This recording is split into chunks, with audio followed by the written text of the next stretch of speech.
Olá, bem-vindos ao No Princípio Era a Bola, o podcast da Tribuna Expresso em que descomplicamos o futebol. Depois das seleções, os clubes voltaram com a Taça de Portugal, competição que trouxe a eliminação do Futebol Clube do Porto aos pés do Moreirense, abrindo-se o estado de crise declarada no Dragão.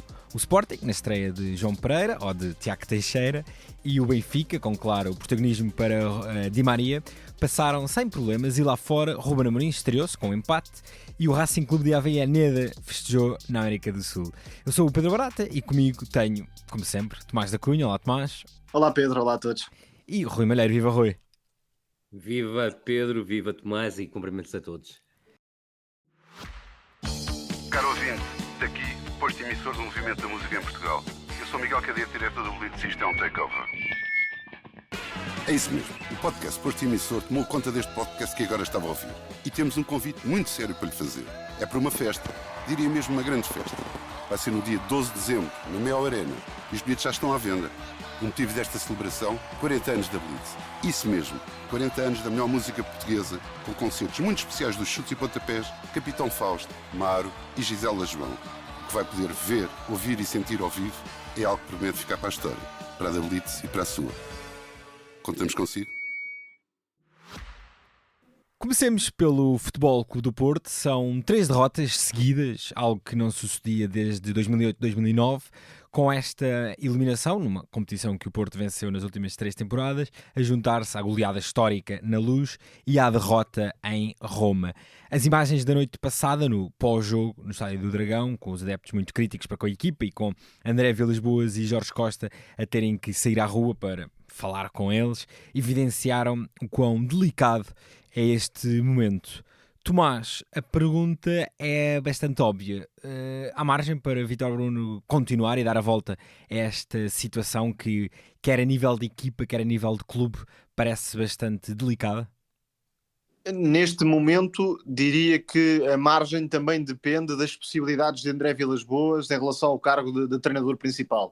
E aí não faço a mais pequena ideia se estão previstos nomes que pudessem entrar no imediato, só em janeiro, só no final da época. Enfim, é um cenário muito desconhecido esse de eventual substituição de Vítor Bruno. Em relação ao trabalho, parece claro que nesta altura há mais dúvidas do que certezas no pensamento de Vítor Bruno. A equipa, e como ficou claro também no jogo da Luz, podia estar cansada, mas o problema não foi apenas o cansaço. A linha defensiva tem cometido muitos erros, coletivos e individuais. A forma como o Porto sofre estes golos em Moreira de Cónegos diz tudo sobre isso. O primeiro golo com um cabeceamento entre os centrais, sem qualquer oposição. E já o cruzamento foi sem qualquer oposição e não foi propriamente, já o cruzamento sem qualquer oposição, propriamente um cruzamento do meio campo. Não. Exatamente, portanto, muita passividade. No segundo golo há um erro individual de Francisco Moura naquela abordagem. Já não tinha estado nada bem no jogo da Luz, portanto, são erros que se repetem nesse sentido. E de facto, há uma grande confusão do ponto de vista ofensivo. Quais são as referências do Porto e como é que a equipa pretende impor-se em relação ao adversário? Tudo isto sabendo que a entrada nem sequer foi má, o Porto até entrou com alguma fluidez na troca de bola, com o Nico Gonzalez e a Varela em evidência, mas depois parece-me que Vítor Bruno cede muito rapidamente à adversidade. E isto demonstra alguma fraqueza nesse sentido, está com dúvidas, sendo que neste momento a expectativa era que tivesse mais certezas e um Porto mais definido do que aquele que tem, e quer na perspectiva defensiva, quer na perspectiva ofensiva. Não me parece, no entanto, que a responsabilidade esteja só no treinador. Pelo contrário, os reforços chegaram muito tarde e alguns deles estão com um rendimento muito intermitente. E até digo mais, o próprio Fábio Vieira, que enfim seria o reforço estrela do plantel do Porto, está a fazer jogos muito aquém daquilo que poderia e deveria valer. E podemos comparar com o Francisco Conceição, que era a anterior referência da equipa enquanto desequilibrador, e dava muito mais ao jogo, tinha mais produção do que Fábio Vieira. Portanto, nesta altura, mesmo a nível individual, o Samu tem muito espaço e um contexto favorável, e aí o Porto consegue chegar facilmente às zonas de finalização, ou contra um adversário bem organizado, como esteve o Moreirense, e também falaremos disso, o Porto bloqueia, tem muitas dificuldades, e Vítor Bruno ora joga com o extremo, ora joga com o médio, ora troca o perfil dos extremos e troca o lado dos extremos, mas há pouca convicção, e nesta altura de facto essa falta de convicção e os resultados negativos que tem somado estão a colocá-lo numa posição muito difícil. Sim, e será muito preocupante que, por exemplo, na Luz o Porto marca praticamente na única oportunidade de que dispôs, e em Moreira de Cónegos, mesmo em desvantagem, criou bastante pouco para a equipa contra a equipa de César Peixoto. Rui, o Tomás já falou sobre alguns problemas técnico-táticos que o Futebol Clube do Porto tem tido. Nós sabíamos que a tarefa de Vítor Bruno seria muito difícil, até pelo ambiente interno do clube, mas não te parece que o treinador, recentemente, com este discurso, com muitas frases feitas e aqueles apelos emocionais que não têm grande emoção, não te parece também que Vítor Bruno, a nível de discurso, não se está também a ajudar muito ele próprio? Eu acho que, eu concordo inteiramente contigo, acho que não é esse o caminho que o Vítor Bruno deve seguir. No entanto, devo elogiar porque no final do jogo podia ter sido muito mais fácil esconder-se atrás dos jogadores ou até sair para o balneário, e não, foi dar a frente, foi dar o peito às balas, e sobretudo nós hoje percebemos que a grande parte dos 18% que votaram em Pinto da Costa está nas bancadas onde o Futebol Clube do Porto se desloca, e isso sentiu-se até com as tarjas que foram mostradas antes do jogo. Também apareceram, salvo erro, durante o jogo, e sobretudo com aquela contestação. E é claro que mesmo que Vilas Boas troque o treinador, isso não vai de repente trazer uma paz ao universo portista, como se o problema ficasse resolvido. É algo muito mais profundo. Verdade. Neste momento o treinador é claramente a arma de arremesso de uma oposição que é curta face àquilo que é a grandeza do Futebol Clube do Porto, porque foram 18%, mas que é constituída pela principal claque do clube, que teve muito peso, como todos nós sabemos, até peso excessivo, nos 42 anos anteriores, ou na grande parte dos 42 anos anteriores, e que parece-me, independentemente de acreditar que todos são portistas, não estão muito virados para que o André Vilas-Boas, o Vítor Bruno, Jorge Costa ou o Bizarreta tenham sucesso. Aliás, basta ver algumas declarações de figuras públicas ligadas ao Futebol Clube do Porto que aparecem ou gravitam, até se calhar é melhor dizer assim, no panorama televisivo, para quem é que eles se dirigem claramente. Agora, aquilo que me parece, e voltando ao discurso, eu acho que é um discurso que não faz muito sentido. Do pouco que eu conhecia do Vítor Bruno antes de ser treinador principal, e do pouco que ouvi também, porque ele também não falou assim tanto, durante a pré-temporada, esperava outro tipo de coisa. Mas esta forma como ele se está a agarrar claramente a frases de autoajuda, a tentar burilar um bocadinho até as palavras numa linha de Manuel Machado. Exatamente, o novo Manuel Machado. Exatamente. E eu creio que aí esse é o principal problema, porque a mim não me parece que a mensagem esteja a passar para os jogadores, não está a passar minimamente para os adeptos, não só os contestatários, mas também quem colocou André Vilas-Boas como presidente do Futebol Clube do Porto, e com 82%, é muito bom nunca esquecer isso, e eu creio que esse aspecto é um aspecto determinante. Depois o Tomás tocou em pontos que me parecem absolutamente determinantes para aquilo que é o rendimento do Futebol Clube do Porto dentro do campo, mas que pode vir obrigatoriamente ou não daquilo que são as palavras não entrarem, ou seja, o discurso de Vítor Bruno não estar a entrar no balneário do Futebol Clube do Porto. Eu creio que o Futebol Clube do Porto cai muito perante a adversidade. O Tomás praticamente disse isso por outras palavras, mas é absolutamente impressionante como é que a equipa do Futebol Clube do Porto consegue 1-0, curiosamente numa fase em que já estava a ter muito mais dificuldades em chegar às zonas de finalização. Os primeiros 20 minutos do Futebol Clube do Porto são bons, não são fabulosos, mas são bons, e o Moreirense estava preparado para esses 20 minutos, com uma organização defensiva muito consistente que o César Peixoto construiu e preparou para este jogo. No entanto, há aquele lance muito interessante, aquela combinação no centro-esquerda com o PP a dar a finalização ao Dani Namaz, e o Caio Seco acaba por ter um papel determinante, mas a verdade é que o Futebol Clube do Porto adianta-se no marcador, numa jogada em que, curiosamente, o Fran Navarro, que praticamente passou completamente ao lado do jogo, foi buscar o João Mário no corredor direito, e depois o João Mário tem um excelente trabalho. O Benny também não teve a melhor reação do meu ponto de vista ao movimento interior do João Mário, porque nunca estava à espera que ele fizesse um cruzamento com o pé esquerdo, e a bola acaba por entrar ao segundo posto. E é até um movimento clássico do João Mário, o cruzamento. Verdade, mas sabes que às vezes os jogadores, por mais informados que estejam, e nesse caso eu até sei que estava, por vezes esquecem-se, e a verdade é que é sempre a tendência para buscar o pé mais forte do jogador e proteger esse lado. Não foi o que aconteceu com o Benny, da mesma forma que o Dinis Pinto não conseguiu ganhar a frente do lance ao PP, que muito bem colocou o Futebol Clube do Porto em vantagem, e Divitia, não sendo um ascendente fantástico do Futebol Clube do Porto, mas os primeiros 20 minutos foram positivos. O Porto, mesmo criando pouco, acabou por se colocar em vantagem, e face àquilo que tinha sido o jogo até aí, era uma vantagem que até se podia aceitar. Mas agora, o estranho é depois, como já disseste, perante a adversidade, perante um golo sofrido, tudo parece ruir e assenta em bases futebolísticas e emocionais bastante pouco sólidas. Eu creio que a base futebolística é aquela que me preocuparia mais se eu fosse adepto do Futebol Clube do Porto, porque parece-me claramente que há qualquer problema na passagem da mensagem do treinador para os jogadores. Isso parece-me inequívoco. Agora, e já agora, Rui, mesmo as lágrimas no final do jogo, era isso mesmo que eu ia... Não vemos aquilo todos os dias. Mesmo. Não vemos aquilo todos os dias. Sim, até porque, quer dizer, obviamente que ser eliminado pelo Moreirense é um resultado muito, muito mau, mas quer dizer, não foi uma final, não se perdeu exatamente, uma época mais em finais, não se perdeu uma época ali, que estamos em novembro, o Porto até já ganhou um troféu, está na luta pelo campeonato, quer dizer, não é de toda uma situação absolutamente dramática que se vive. E aproveitando isso que dizes, aquela supertaça porventura foi mau para o Porto, claro que não o troféu em si, entenda-se, mas as consequências, as expectativas que daí surgiram numa vitória, e atenção porque o Vítor Bruno teve esse papel. Na altura o Vítor Bruno reconheceu que a vitória caiu com muita felicidade, não resultou de uma superioridade esmagadora sobre o Sporting. Agora, porventura achou-se que a transição afinal estava feita, seria sempre fantástica, e a realidade é outra. Claro que sim, e depois temos várias questões que também me parecem importantes, até para esse quebrar mental da equipa do Futebol Clube do Porto. É que o Futebol Clube do Porto vem de 42 anos com a mesma presidência, vem de 7 anos com o mesmo treinador que está incompatibilizado com o treinador atual, que era o seu antigo adjunto.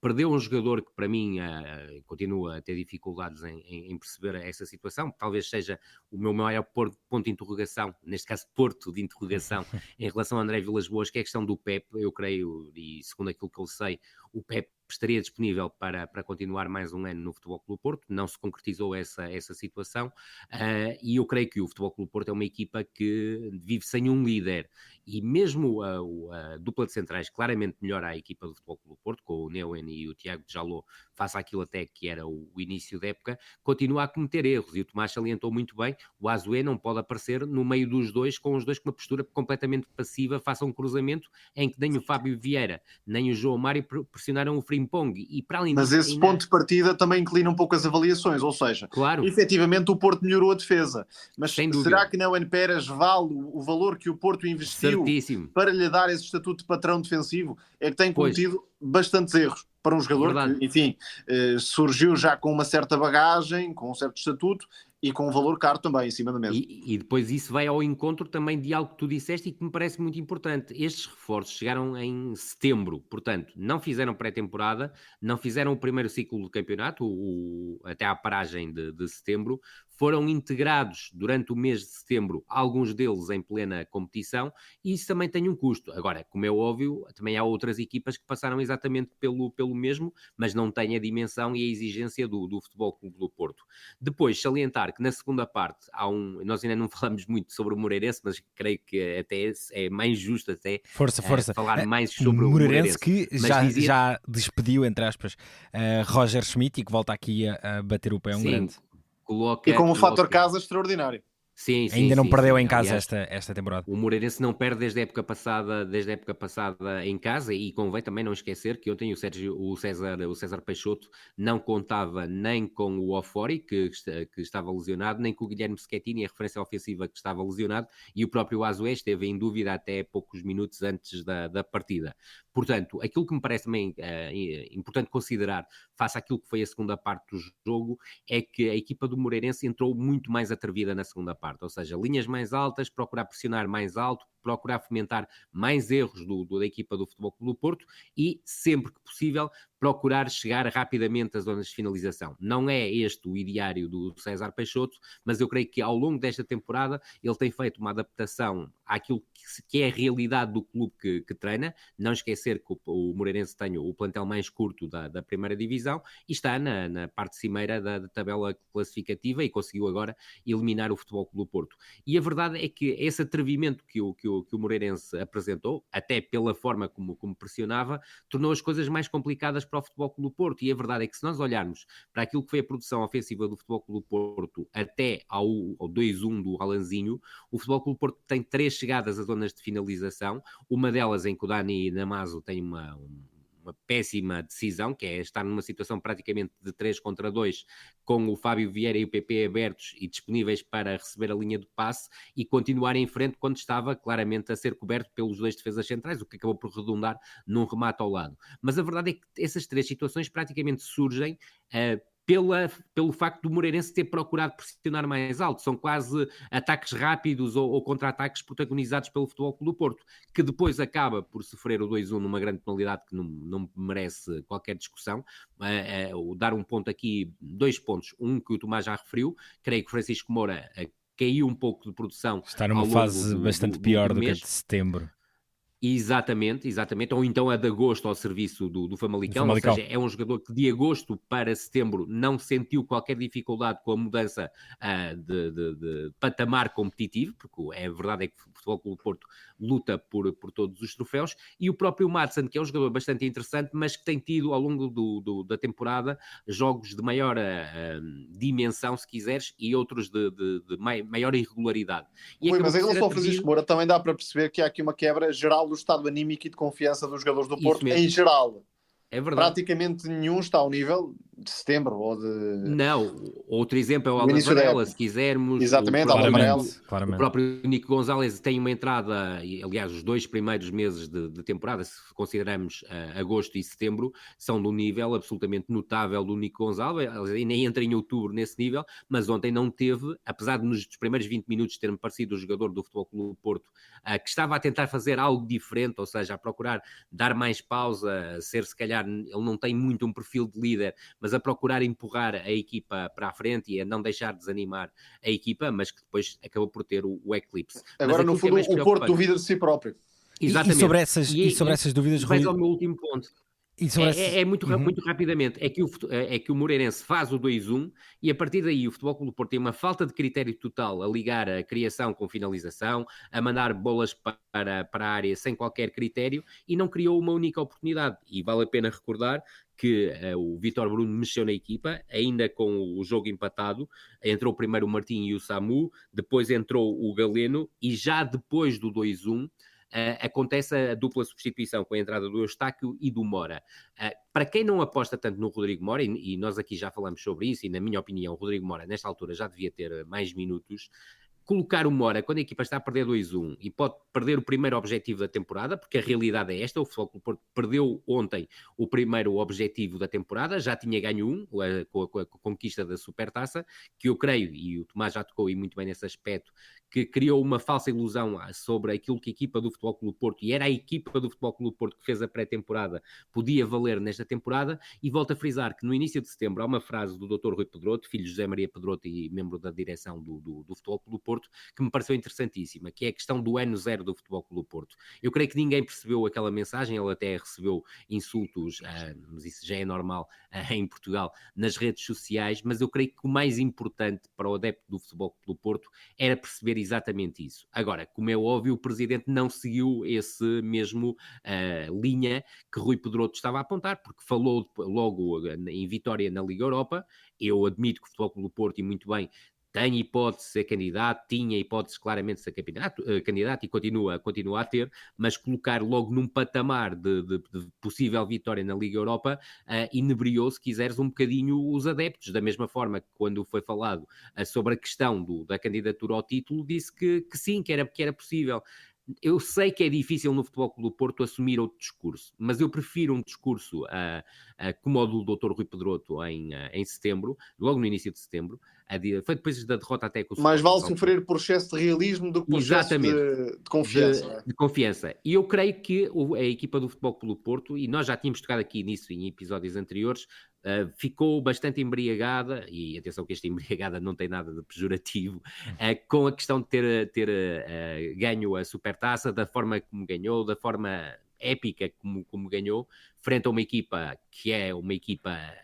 Era absurda em termos de qualidade, creio que estava apontada a ganhar praticamente tudo este ano em Portugal, e eu creio que é muito difícil agora olhar para a temporada do Futebol Clube do Porto, aceitar 3 derrotas consecutivas, de Lazio, Benfica então, ainda por cima por 1-4, é uma brutalidade, esta eliminação precoce da Taça de Portugal, e veremos o que é que acontece na quinta-feira, porque do meu ponto de vista na quinta-feira, independentemente de achar que o Futebol Clube do Porto tem todas as hipóteses de ganhar ao Anderlecht na quinta-feira, a situação em termos mentais e psicológicos dos jogadores, do próprio treinador, a própria questão da ideia de jogo não estar a passar de forma completa, o Tomás a tocar num ponto que me parece essencial, o Fábio Vieira ainda não se encontrou, se calhar está a precisar de ter mais minutos a partir do banco do que ser titular, sobretudo quando ainda há soluções como o PP e o Galeno para apoiar o Samu, independentemente de eu achar que o Fábio Vieira dá uma pausa que muitas vezes a equipa do Futebol Clube do Porto não tem, quando tem o PP, o Galeno e o Samu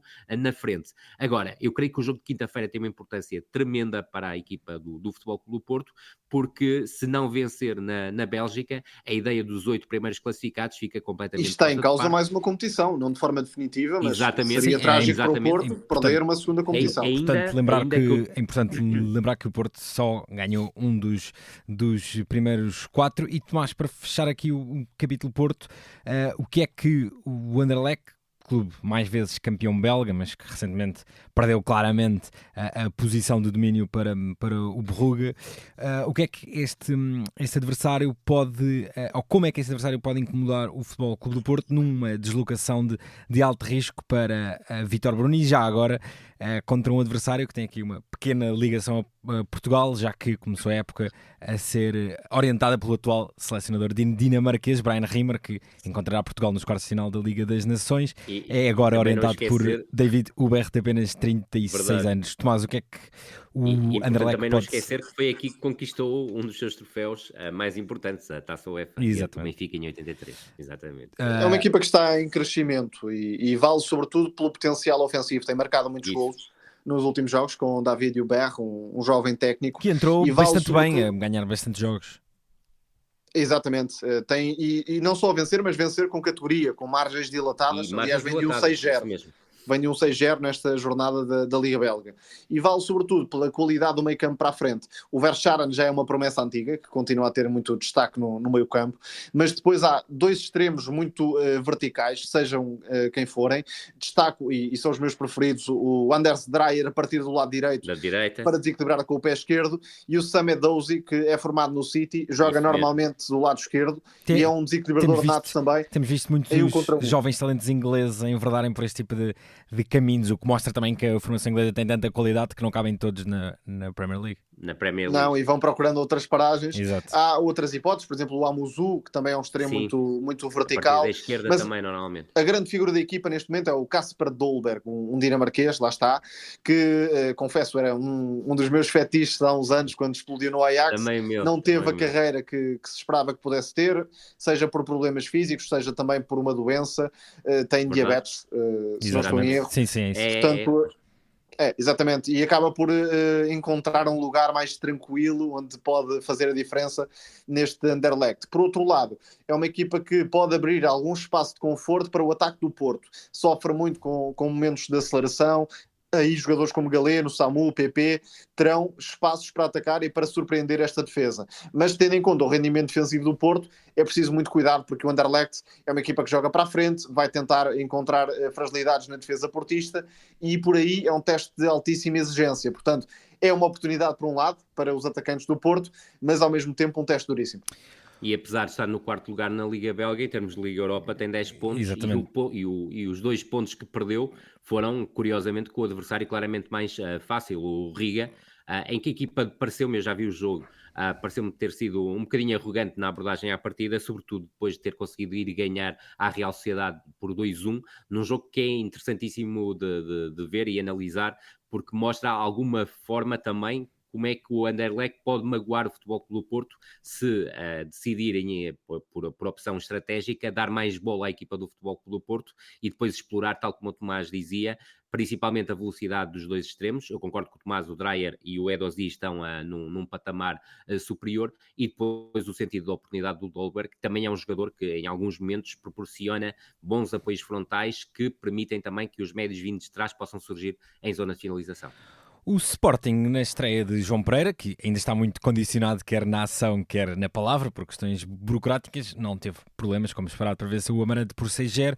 Tomás, pedia-te que mais do que olharmos propriamente para este jogo, tentarmos extrair aqui 1 ou 2 pontos um pouco mais diferentes que a equipa apresentou, nomeadamente a novidade Edwards a partir da esquerda. Temos falado muito sobre como a baixa de Pote era talvez o grande ponto de interrogação para o novo treinador, tendo em conta a dificuldade que Ruben Amorim teve para substituir o internacional português. Poderá estar aqui o primeiro ganho tático, digamos assim, a nível de opções do novo treinador, e também a recuperação de um talento óbvio deste plantel que vem andando bastante desaparecido?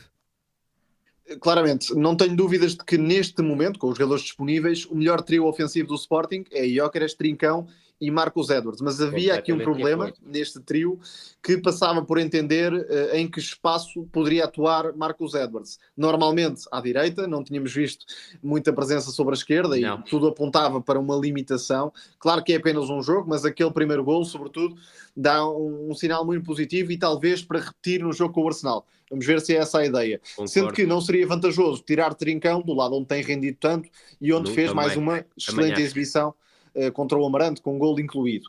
Depois, há outros fatores que chamaram a atenção. Desde logo, a forma como João Pereira não perdeu a oportunidade de lançar a Raiol e João Simões, curiosamente para um papel menos confortável à partida. É um jogador de meio campo, de corredor central, como interior. Diria que pode ser, ou pode aproveitar a saída de Mateus Fernandes, porque é um jogador que tem características algo semelhantes às de Mateus Fernandes, e a Raiol para ser um substituto mais direto de Yulman, que também não existia no plantel. Depois, outra nota de destaque, claro, ainda para percebermos e desenvolvermos nos próximos encontros. Este 3-4-3 losango mais declarado vai ser para manter. Se for para manter, acredito que um jogador como Daniel Bragança vai multiplicar os golos e assistências nesta primeira equipa, já os ia marcando, mas claramente pode multiplicar esse registro, jogando mais perto da área contrária, quer a fazer movimentos de ruptura, quer a aparecer a finalizar. Agora, vamos ver se a abordagem é para repetir contra o Arsenal, sabendo que João Pereira não raramente recorria ao 5-3-2 com 3 médios, portanto tenho curiosidade para entender se vai juntar, quem sabe, a possibilidade Yulman de Morita e Bragança. Exato, possibilidade que já vimos em Eindhoven, nesta mesma Liga dos Campeões, reforçando um pouco o meio campo e também tirando partido do grande momento de Daniel Bragança. Rui, já falámos... 2 dos 6 golos nascem de movimentos à profundidade. Exatamente. De Daniel Bragança, tirando partido deste novo formato em 3-4-3 losango. Rui, recentemente aqui no podcast já falámos sobre este Arsenal, um adversário que também veio recentemente de uma fase um pouco complicada, de 2 derrotas, 1 empate, agora voltou aos triunfos contra o Forest de Nuno Espírito Santo, mas uma equipa com alguns pormenores muito específicos, nomeadamente a nível de bolas paradas, por exemplo, e que será... Sim, nenhuma equipa... E que será, mas que sendo um adversário muito, muito complicado, há uma certa sensação de que há pouco a perder para o Sporting neste encontro, porque o top 24 está praticamente garantido, e qualquer ponto pode aproximar o Sporting de um top 8, que seria um feito absolutamente incrível.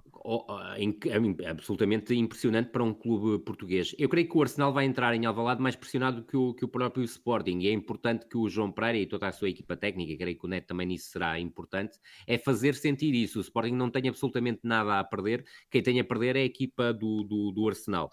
Eu creio que o Arsenal, e parece-me clara essa situação, é provavelmente a equipa do futebol mundial que é mais difícil de analisar e, se quiseres, de fazer uma contra-estratégia frente ao Arsenal. Porquê? Porque o Arsenal é provavelmente das equipas que apresenta mais soluções em termos de pressão, ou seja, formas diferentes de pressionar, até a capacidade para pressionar de forma individual ou de forma zonal, consegue alternar com grande facilidade. E todos trabalham muito, Saka, Havertz, por aí fora, Odegaard. Depois, vários padrões de construção, quer a 3, quer a 2, e quando é necessário, o que é raro acontecer, também é 4, e é difícil conseguir encontrar qual é o verdadeiro padrão, e isso já recuperando Calafiori, que exatamente, parte da esquerda para dentro. E algo que já vem de antes da paragem de seleções, tendo recuperado já Odegaard, cuja baixa foi um golpe duríssimo para a Arteta.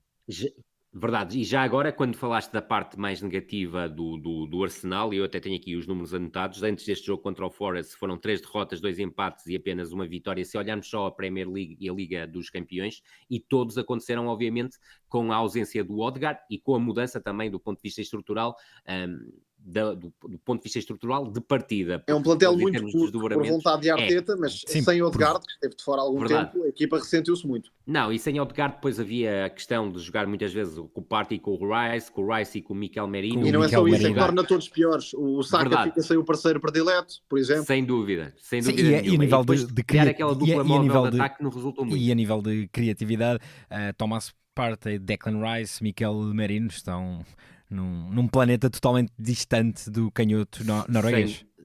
Sem dúvida nenhuma. Por isso, acredito que será um Arsenal que vai apresentar-se em Alvalade em 4-3-3. Recordo, o Ben White não vem a Lisboa. No último jogo, o Timber vinha a ser lateral esquerdo, mas sendo um lateral esquerdo que muitas vezes surge em zonas intermediárias. Relaciona-se muito bem, lá está, com o Odegaard e Saka. É o lado forte de criação do Arsenal. E eu creio que vai ser por aí que o Arsenal vai procurar magoar mais a equipa do Sporting. No centro da defesa, Saliba e Gabriel Magalhães, sinceramente, não haverá a grande surpresa. E atenção ao duelo Saliba e Gyökeres, que pode ser um dos mais impressionantes desta Liga dos Campeões. Sem dúvida. Saliba, que esta temporada já teve algumas inconsistências de forma em relação ao que foi a época anterior. Porque um dos problemas que esta equipa do Arsenal tem, é fruto também da exposição ofensiva e da forma como procura pressionar logo pós-perda, é que muitas vezes é falível no controle da profundidade, apesar de ter 2 centrais rápidos e 2 centrais que são muito fortes. Às vezes aquilo que me causa mais dúvida, e eu gosto particularmente do Saliba, é a forma como os dois combinam, ou seja, mesmo em momento defensivo, principalmente em momento defensivo, a forma como tomam algumas decisões em termos de quem é que vai a quem. E aí o Gyökeres pode ter também um papel preponderante. Depois, à esquerda, tal como o Tomás disse, houve o regresso do Calafiori. Não o senti, obviamente, e não seria possível, até porque ele estava em dúvida para a partida a 100% diante do Forest, por isso mesmo. E é um lado a atacar, até porque o Calafiori não é perfeito defensivamente. Portanto, Giovanni Kenda, quem sabe, Trincão. Podem encontrar aí alguma abertura. Verdade. Depois, no meio-campo, eu acredito numa versão, se calhar um bocadinho mais cínica por parte do Arteta, para também conquistar mais duelos, conquistar também em algumas circunstâncias mais segundas bolas. O que é que quero dizer com isto? Que o Thomas Partey pode ser o médio mais defensivo, o Rice ser o interior esquerdo, que em algumas situações se junta ao Partey em momento defensivo, e dar maior liberdade ao Odegaard. A outra hipótese, obviamente, é abdicar, por exemplo, do Partey, recuar o Rice e colocar o Mikel Merino como médio interior. Seja qual for a solução, esta equipa do Arsenal está extremamente bem trabalhada, desdobra-se facilmente entre o 3-2-5 e o 2-3-5 sem grandes problemas. Agora, o jogador que é claramente diferenciador, e volto a frisar um ponto que o Tomás há pouco tocava, do meu ponto de vista é o Odegaard, mas depois a combinação Timber, Odegaard e Saka cria muitas situações de claras de golo para a referência ofensiva. E aí será talvez o outro problema, porque Saka é indiscutível à direita, à esquerda poderá aparecer Gabriel Martinelli, que foi poupado no último jogo e acredito que venha a ser titular em Alvalade, mas se jogar Trossard também poderá trazer problemas para a última linha do Sporting. A minha principal dúvida é sobre quem será a referência ofensiva. Ele testou o Gabriel Jesus na última partida, mas eu creio que apesar do rendimento intermitente, se quisermos, como referência ofensiva, nomeadamente e particularmente a nível da capacidade finalizadora, eu creio que o Havertz vai ser a aposta. E depois é um jogador que também, exatamente, é um jogador que combina com muita facilidade, permite, por exemplo, que o Saka venha da parte exterior para a parte interior e consiga situações de finalização. O mesmo é válido com o Martinelli. É um jogador que também permite aos médios, nomeadamente ao Odegaard e ao Rice, surgirem com grande facilidade em zona de finalização. Portanto, acredito mesmo que o Arsenal não fugirá muito disso. Agora, uma coisa que me parece também naturalíssima no jogo é que o Arsenal tenha mais bola, mas eu creio que o Sporting, na forma como consegue metamorfosear a transição ofensiva em contragolpes, ataques rápidos, pode criar muitas dificuldades ao Arsenal, não só na questão do ataque à profundidade, como também, como o Tomás dizia e muito bem há bocado, através do seu jogo exterior, por exemplo, provocando que o Kenda busque situações de um Sendo que o Arsenal normalmente não atração. faz uma pressão alta constante, oferece alguma iniciativa. Vai variando. Não vai ser propriamente encostado como foi naquela primeira parte contra o City. Verdade. E depois um ponto que me parece que pode ser determinante até em alguns momentos do jogo, nomeadamente quando tiver 0-0, ou depois numa situação posterior, mas particularmente em 0-0, é que se a equipa do Arsenal apresenta uma paleta de soluções absolutamente impressionante em lances de bola parada, quer curtos, falo sobretudo dos laterais, quer curtos, quer depois logo diretamente em direção à área, a equipa do Arsenal, do ponto de vista defensivo, sofreu 4 golos na sequência de pontapés de canto, 2 deles curtos, através de combinações, um deles foi contra o Manchester City e o outro agora não me consigo lembrar de cor, e sofreu mais outros 2 golos na sequência de cantos batidos de forma direta para a área, em que houve deficiências na marcação, que é mista, mas tem claramente a predominância do individual sobre o zonal. Veremos em Alvalade Nicolas Jover, o mago das bolas paradas. Em relação ao Benfica, Isso mesmo. Em relação ao Benfica, arrasou o Estrela com Super Di Maria, que fechou a eliminatória em pouco mais do que um quarto de hora. Tomás, depois da goleada contra o Futebol Clube do Porto, Bruno Lage volta a ter aqui uma vitória bastante gorda e com algumas boas novidades a nível de plantel. Arthur Cabral a voltar aos golos e também outros elementos menos utilizados com nota positiva, numa semana claramente marcada pela deslocação fundamental ao Mónaco. Sim, não digo que este jogo tenha sido mais importante do que a vitória contra o Porto, mas vou considerar igualmente importante.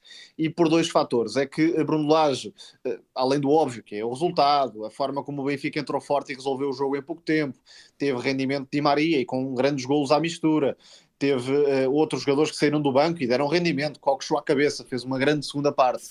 Até a questão de Arthur Cabral, que ainda marcou no fim, e aproveito isto para relacionar, lá está, com a inteligência emocional, a sensibilidade que o Bruno Lage mostrou neste jogo, sobretudo na segunda parte, para, por um lado, reagir ao falhanço de Arthur Cabral, pedindo palmas, depois insistindo no jogador e, lá está, a tal percepção de Benfica que tem, a forma como comunicou com a bancada assim que surgiu o 7º golo, pedindo um aplauso e até os parabéns para Nené. Portanto, nesse sentido, cumpriu perfeitamente a exigência desta partida, a exigência simbólica, e acabou por ganhar a equipa, ganhar os adeptos também e, futebolisticamente, reforçar aquilo que está a ser feito. Claramente o Benfica, nesta altura, tem uma ambição diferente, uma disponibilidade diferente para cimentar o processo. E destaco o lado direito, quer ao nível da pressão, novamente com Auschwitz em evidência, mas também Alexander Bá, e a nível de criação. Finalmente Di Maria tem suporte, não joga sozinho. Na época passada com Roger Schmidt víamos muitas vezes o argentino junto à linha, tirar cruzamentos sucessivos. Agora tem sempre movimentos profundos, quer de Auschwitz, quer de Alexander Bá, e isso faz toda a diferença. Por um lado, na dúvida que cria o adversário, por outro lado, no próprio conforto do argentino para atacar as zonas de finalização, não esquecendo o tema da gestão. Deixou de ir à seleção, portanto, vem aqui de 2 semanas mais férias quase. Mais focado no Benfica. Há outro conforto, claramente, totalmente. Do Maria. Mas o tema Arthur Cabral, quanto a mim, é de um líder de homens, mais do que um treinador, e isso tem faltado ao Benfica, ou faltou muitas vezes com o Roger Schmidt, portanto, creio que para Bruno Lage foi muito importante este jogo. Até porque é uma opção mais do que válida como ponta de lança alternativo. O atacante brasileiro já o provou que consegue acrescentar golos. Rui, o Benfica que vem deste bom momento, depois daquelas dúvidas na sequência de Munique, tem aqui uma partida no Mónaco que, olhando ao calendário, é absolutamente fundamental, porque o Benfica conseguiu 2 vitórias nas 2 primeiras jornadas da Liga dos Campeões, depois perdeu 2 encontros seguidos, e se olharmos ao calendário, ainda tem Barcelona, ainda tem Juve, portanto perder no Mónaco complicaria bastante as contas contra uma equipa que está a fazer uma muito, muito boa temporada, segundo na Liga 1 e terceiro nesta tabela da Liga dos Campeões, o Mónaco de Adi Hütter. Eu creio que vai ser uma tarefa hercúlea para o Benfica. Eu creio que os adeptos do Benfica, e até tive a oportunidade de falar sobre isso na transmissão da RTP no sábado, não têm ideia de qual é o adversário que o Benfica vai defrontar. Olham para o Mónaco como o adversário do pote 4. Não é um adversário do pote 4. É um adversário provavelmente que estará, em termos de qualidade e sobretudo qualidade coletiva, entre o pote 2 e o pote 3, à semelhança do Benfica. Eu creio que é mesmo um jogo de elevadíssimo grau de dificuldade. Creio que o Bruno Lage, para além daquilo que o Tomás disse em relação à gestão emocional do Artur Cabral, que foi absolutamente brilhante, todo o trabalho que o Bruno Lage teve, e eu estava perto do banco do Benfica e vi todos os esforços que o próprio Bruno Lage fez, e recordo-vos que o Pavlidis teve bastante tempo a aquecer e acabou por não entrar, e não entrou bem. Foi uma belíssima decisão do Bruno Lage para não perder um jogador, porque independentemente dos aplausos, e o público retribuiu com aplausos ao pedido do Bruno Lage, eu tenho quase a certeza absoluta que se ele retirava o Artur Cabral depois de ter falhado aqueles 2 golos de forma absolutamente escandalosa, o público da Luz acabaria por assobiá-lo, até porque já se sentia o bruaco sempre que ele tocava na bola. Agora, aquilo que me pareceu muito interessante do jogo do Benfica com o Estrela da Amadora, pegando na tua pergunta em relação ao jogo do Mónaco, é que o Bruno Lage aproveitou este jogo com o Estrela da Amadora para testar as várias soluções que poderá apresentar no Mónaco. Ou seja, eu acredito que será um Benfica a partir de uma estrutura em 4-3-3, muitas vezes, provavelmente em momento ofensivo, a procurar o 3-4-2-1 para criar algum efeito de surpresa na equipa do Mónaco e a defender em algumas situações também a fazer linha de 5 se for necessário, mas na segunda parte o Bruno Lage teve a sagacidade de colocar o Abnoudi como segundo avançado, a oferecer também soluções alternativas nos corredores laterais, e creio que poderá ser algo que, é algo que ele tem em mente para o jogo diante do Mónaco. Não acredito que seja para os minutos iniciais, ou seja, para a entrada no jogo, mas no decurso da segunda parte a equipa do Benfica pode explorar essa situação, havendo Pavlidis, mas juntando ao Pavlidis o Amdouni, e creio que poderá ser um momento interessante para dar a volta a um jogo que vai ser um jogo tremendamente difícil. Tal como salientaste, a equipa do Mónaco está em terceiro na Liga dos Campeões. Já bateu o Barcelona, por exemplo. Isso mesmo. Num jogo particular devido à expulsão, mas ainda assim uma vitória. Mas já tinha ido no Juan Gamper ganhar 3-0 a Barcelona com grande estrondo. Depois, a vitória sobre o Bolonha foi um jogo mais complicado, e isto também mostra que o Bolonha não vai ser um passeio para ninguém. Sim, é o próximo adversário do Benfica. Já agora, eu falei claro, Barcelona e Juve, entretanto, à Bolonha. Sim, e aí o Benfica obrigatoriamente tem que ganhar. É ganhar ou ganhar. Aí não há a mínima hipótese de pensar outra coisa. Mas depois a forma como demoliu em casa a equipa do Estrela Vermelha é notória e é amplamente elogiável. Depois, ainda queria-te juntar aqui, é que o Mónaco está em segundo na Liga. Acredito perfeitamente que será essa a sua classificação final. E as 2 derrotas que teve acabaram por ser 2 derrotas consecutivas pós jogos da Liga dos Campeões, exatamente. O que atrasou esta equipa, que é uma equipa que normalmente joga em 4-2-3-1, não creio que vá mudar muito na Luz. Há uma questão que pode ser uma questão importante para o Benfica, é que o Wanderson saiu lesionado, o lateral direito, no último jogo. Excelente jogador, há muito exatamente. Tempo. É um grande lateral direito. E a relação direito. com o Aglius também é fantástica. E o Mónaco a nível de mercado tem tido várias apostas muito certeiras. Muito, muito certeiras, e o caso do Wanderson é um caso muito interessante, porque é um jogador que, do meu ponto de vista, é um dos laterais direitos mais subvalorizados que estão a jogar na Europa, porque eu creio que teria dimensão para algo mais do que o Mónaco, obviamente com todo o respeito pelo Mónaco. Acredito que o Benfica poderá causar alguns distúrbios no espaço entre lateral e central, quer de um lado, quer do outro.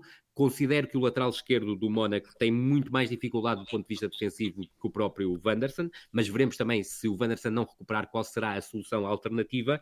Agora, é um meio-campo muito robusto, a dupla de médio-centro. São jogadores que trabalham muito para o coletivo, mas depois também não se atrapalham com a bola, e esse aspecto é muito importante. E depois salientar um dos jogadores que o Tomás já avançou, que é o Aglius, que joga a partir da direita, mas vem muitas vezes para o espaço interior. A ideia dos médios é suportar esses criativos do meio campo para a frente, Aglius, Ben Seguir e o Golovin, que regressou de lesão.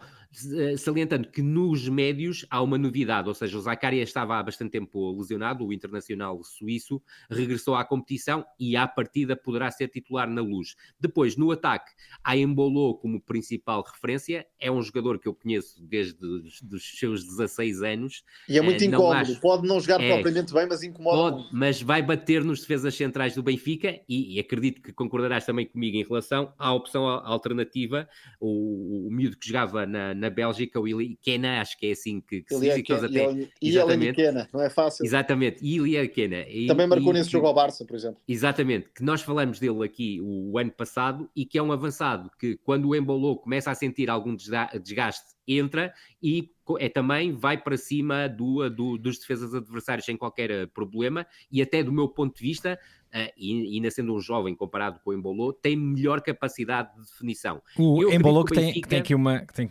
curiosidade, que é que tem 4 golos na Liga dos Campeões na carreira, cada um deles por 4 clubes diferentes, o que também mostra que andou aqui a saltitar Basileia, Schalke, Gladbach, Mónaco. Tomás, para fechar aqui um pouco um capítulo Mónaco, já falámos de algumas individualidades.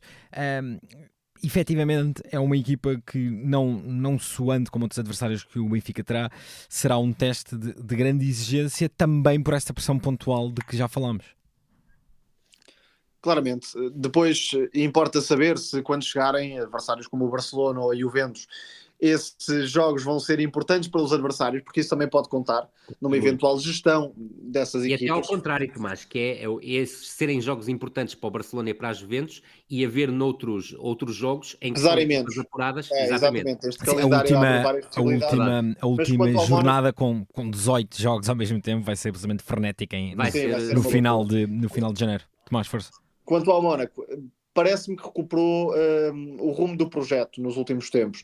Ou seja, apostando num scouting que atrai muitos jovens, também na formação do clube, não deixando de ter algumas peças mais experientes para dar forma e competitividade à equipa.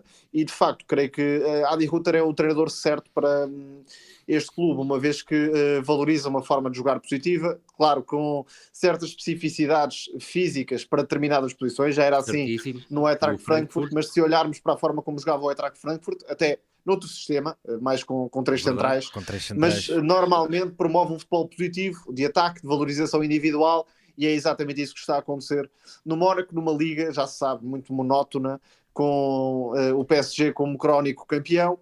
O Mónaco tem outros objetivos, mas a valorização dos jogadores, a forma como atrai nomes atrás de nomes com muito talento, e podíamos juntar o Singo, que é um central muito interessante também, já falámos do Akliushi e do Ben Seguir. Enfim, é um clube que se reencontrou, diria, e portanto está na praia preferida, porque não há muita exigência e isso também liberta a equipa emocionalmente. Lá fora, Ruben Amorim estreou-se com um empate 1 em Ipswich.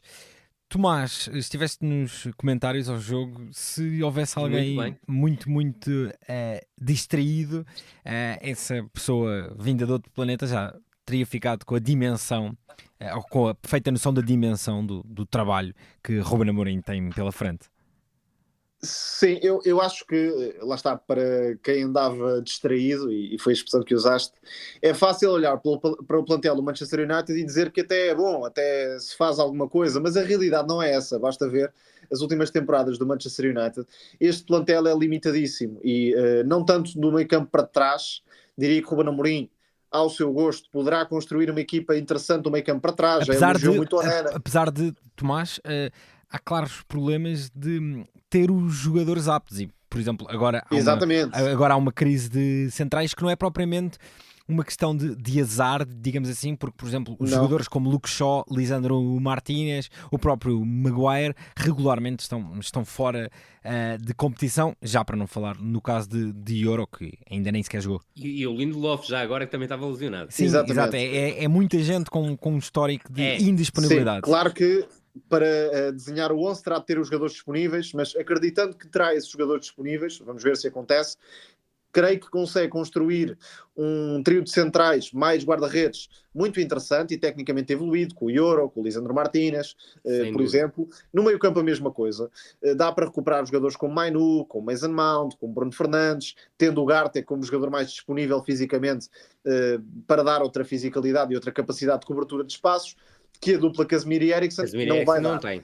E depois é preciso entender a diferença entre trabalho necessário para adequar os jogadores à ideia de jogo e jogadores que já não vão dar aquilo que o treinador pretende, desadequação de perfis. E é o que acontece com Casemiro e Eriksen, que já estão numa fase adiantada da carreira. A mesma coisa com Johnny Evans. Tenho muitas dúvidas em relação à capacidade de De Ligt. Foi completamente engolido jogo pelo muito pobre. Exatamente. E depois impressiona-me sempre pela negativa a dificuldade de o talento ofensivo se mostrar em Old Trafford. O clube parece que suga talento de determinados jogadores. O Xerxes teve uma entrada terrível. O Højlund também não fez muito melhor. Creio que a ideia de Rashford como 9 também tem perna curta. O que dá não compensa aquilo que tira em termos de jogo em apoio, capacidade de segurar de costas para a baliza. Isto tudo leva-nos à base do pensamento de Ruben Amorim, ou seja, manter a bola mais tempo, ter mais calma nos ataques, não precipitar tanto o passe longo, e até falou de Bruno Fernandes nesse sentido. E podemos olhar para os rivais, o Liverpool, o City, o Arsenal. Estes jogadores do ataque do United jogavam nesses clubes muito dificilmente. Há muita coisa para melhorar e não é apenas em termos de comportamentos táticos.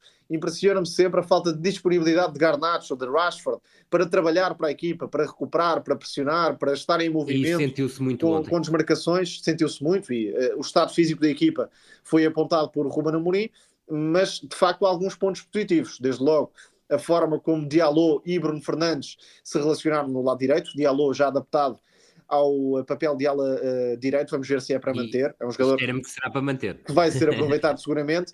E depois a tal diferença de Bruno Fernandes mais como um terceiro médio e Garnacho mais à procura de movimentos de ruptura e de ser uma espécie de segundo avançado. Agora creio que é urgente tem que recuperar Mainu, recuperar Yoro, recuperar Mason Mount e construir a equipa de outra forma. Rui, o Ruben Amorim já falou, ou tem falado bastante desta questão da tendência para a equipa conservar pouco a bola, perde-a muito facilmente, muito viciada em passes de risco, na procura pela profundidade. Certíssimo. Sabemos que Bruno Fernandes é um médio também muito forte nesse aspecto, mas que tem sempre esse lado de B de a jogada do Manchester United é Bruno Fernandes Rashford. Exato. Sozinhos muitas vezes. Pela conjugação. Como é que joga de outra forma tendo Rashford como 9? Exato, e pela conjugação por um lado. Interior, mas vamos ver. Pela conjugação por um lado do perfil dos jogadores e também por aquilo que tem sido um clube que ultimamente, atuando em situação de inferioridade contra os principais adversários, acaba por baixar o bloco e ter aí a sua arma. Rui, Ruben Amorim precisa de facto de uma equipa que conserve mais a bola, que dê mais estabilidade ao seu jogo. Que caminhos é que vês para esse crescimento, além obviamente do maior tempo de treino com esta equipa, que manifestamente ainda foi pouco? Isso será absolutamente necessário. Foram só 2 treinos e 2 treinos é muito curto e sobretudo para passar uma ideia de jogo e até uma própria estrutura à qual os jogadores não estão particularmente habituados. Eu creio que um passo que é absolutamente determinante é a reformulação da zona central do meio-campo. Eu creio que Mainu e Mount, mesmo que Mount possa jogar ligeiramente mais adiantado, vão ser jogadores que vão dar outro tipo de qualidade em termos de ligações. Também creio que com o Lisandro Martínez a regressar e o Yoro finalmente conseguir poder jogar em continuidade na equipa do Manchester United, a primeira fase de construção vai melhorar e com isso também a ligação entre a primeira e a segunda fase. Agora, há muito tempo que o Ruben Amorim não apresentaria um central esquerdo que não fosse canhoto. Óbvio, e sobretudo o defesa central pela esquerda que tem a mínima condição de jogar no Manchester United. Isto é obviamente a minha opinião e não vincula ninguém. E nunca imaginou o Johnny Evans andar num 3-4-3 pressionante nesta fase da carreira. Exato, mas lá está, aí também estamos naquela questão entre o que o Ruben Amorim quererá e aquilo que terá, é que neste momento não tem outros centrais tendo em conta essa crise de lesões. E sobretudo aquilo que me parece, e a ideia começa a ficar também de ler mais ainda do que era habitual a imprensa britânica, é que provavelmente o mercado de janeiro será mais para arrumar determinados jogadores com quem não contará para o futuro. E a grande revolução para virá haver no verão. investidas no mercado. Não há possibilidade, depois do dinheiro que o Erik ten Hag gastou, e se quiseres em alguns aspectos também desperdiçou, foi para lá dos 600 milhões de euros, isso é absolutamente impressionante, e que são jogadores que não creio que terão muito futuro com o Ruben Amorim. Agora, voltando a um ponto essencial, eu não creio que o Rashford seja o jogador ideal para ser o número 9 numa equipa do Ruben Amorim, que queira, por exemplo, ter jogadores que pensem mais o jogo, porque há mesmo uma tendência por parte de todos os jogadores que estiveram em campo ontem para buscar o Rashford na profundidade, e esse aspecto não me parece que beneficie, e continuo a ter algumas dúvidas, sendo um avançado que aprecio, mas não acho um avançado topo mundial, que é o Højlund, se o Højlund será exatamente o avançado com o perfil que o Ruben Amorim pretende. Já no outro aspecto, como avançado alternativo, eu creio que vai haver um trabalho claramente específico com o Zirkzee, e isto absolutamente mal comparado, mas eu creio que as pessoas entenderão. Eu creio que o Zirkzee poderá ser, em várias situações, aquilo que o Paulinho foi no passado da equipe. Se calhar até mais a partir do banco, muitas vezes. Concordo, exatamente, a partir do banco. Não Sendo acredito que E já agora acho que o Ruben Amorim já escreveu ali no bloco o nome do Delap. Concordo. Para o futuro. Concordo. Delap, que até vem do outro lado de Manchester, porque vem do Manchester City. O filho do mítico Rory Delap. O rei dos lançamentos. Tomás, para terminar, vamos à Taça Sul-Americana, que teve final em Asunción, com o Racing Clube de Avellaneda a bater o Cruzeiro por 3-1. A Académia não vencia um troféu internacional desde 1988. E, Tomás, queres dar particular destaque ao técnico desta equipa, Gustavo Costas, que viajou por meio mundo, particularmente meia América do Sul nos últimos anos, Paraguai, Peru, Equador, Bolívia, teve também no México, na Arábia Saudita. Da Bolívia. Exatamente, é um triunfo especial para um dos clubes. Absoluta. Ele teve pouquíssimo tempo, ele fez 10 jogos e eu creio que o percurso foi uma vitória, um empate, 8 derrotas, o que significa que muitas vezes um treinador que passe pela seleção boliviana não é mau treinador, o problema é que treina jogadores que não têm capacidade para fazer. Mas a Bolívia ainda está na luta. Tá. Agora, jogando no El Alto, tem tido grandes resultados, mas Tomás, Racing 3, Cruzeiro 1. Sim, falaste de 88, o último título internacional do Racing, e Gustavo Costas estava nessa equipa, portanto, exatamente, este triunfo não tem apenas o peso de uma conquista internacional para o Racing, tem também um lado muito simbólico para Gustavo Costas, porque é o clube da vida deste agora treinador, representou-o como jogador, foi até um daqueles meninos que entra com os jogadores quando era mais jovem, portanto toda uma vida ligada ao Racing. Foi uma loucura vê-lo a sprintar ali na zona lateral a cada bola, estava a viver o jogo com muita emoção, e o Racing é uma equipa bem trabalhada e com qualidade individual.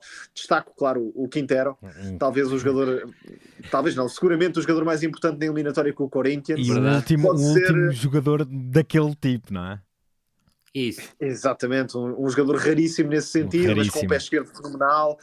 Esteve na conquista do River, esteve na conquista do Racing agora, portanto é um jogador que tem um charme especial para este tipo de competições, marca a diferença. Depois 31 anos, não é? o Maxi Salas a romper na esquerda, o Adriano Martínez a finalizar, o Martirena que marcou um golo com algumas culpas de Cássio, é verdade, mas com um belíssimo efeito. O Cruzeiro tem uma série de jogadores interessantes, mas outros muito limitados. O Mateus Pereira não conseguiu aparecer, sim, como noutros momentos. É mesmo esse Mateus Pereira que passou pelo Sporting.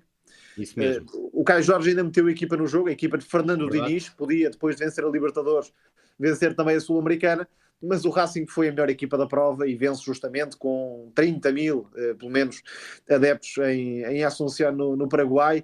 É um povo muito apaixonado. Os adeptos do Racing dão sempre espetáculo e conseguem quebrar este jejum internacional numa altura em que dá mais para os clubes brasileiros. Exato. E isso tudo dizer em relação àquilo que brasileiros têm dominado profundamente as competições. Completamente. Os laterais do Cruzeiro não estavam a nível de uma final de uma competição sul-americana, muito sinceramente. O Racing que poderá ter como próximo presidente Diego Milito, que se vai candidatar à presidência, e será sempre um dia de grande felicidade para aquela personagem do Secreto de Sus Ojos, aquele mítico filme em que há uma personagem que recita um 11 mítico da equipa de Avellaneda. Foi então mais um episódio do No Princípio Jogar a Bola, com sonoplastia e edição do Gustavo Carvalho e do Tomás Delfim. Tomás da Cunha, Rui Malheiro, muito obrigado pela vossa participação. Grande abraço, obrigado, até à próxima. Um abraço. Vemo-nos para a semana. Obrigado a vocês por terem estado desse lado.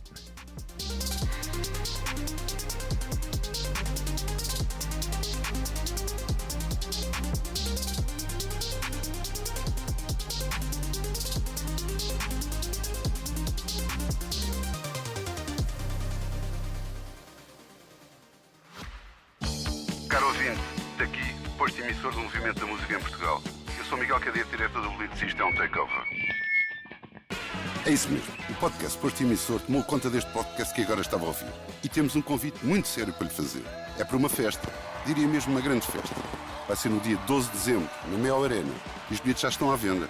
O motivo desta celebração, 40 anos da Blitz. Isso mesmo, 40 anos da melhor música portuguesa, com concertos muito especiais dos Chutes e Pontapés, Capitão Fausto, Maro e Gisela João. O que vai poder ver, ouvir e sentir ao vivo é algo que promete ficar para a história, para a da Blitz e para a sua.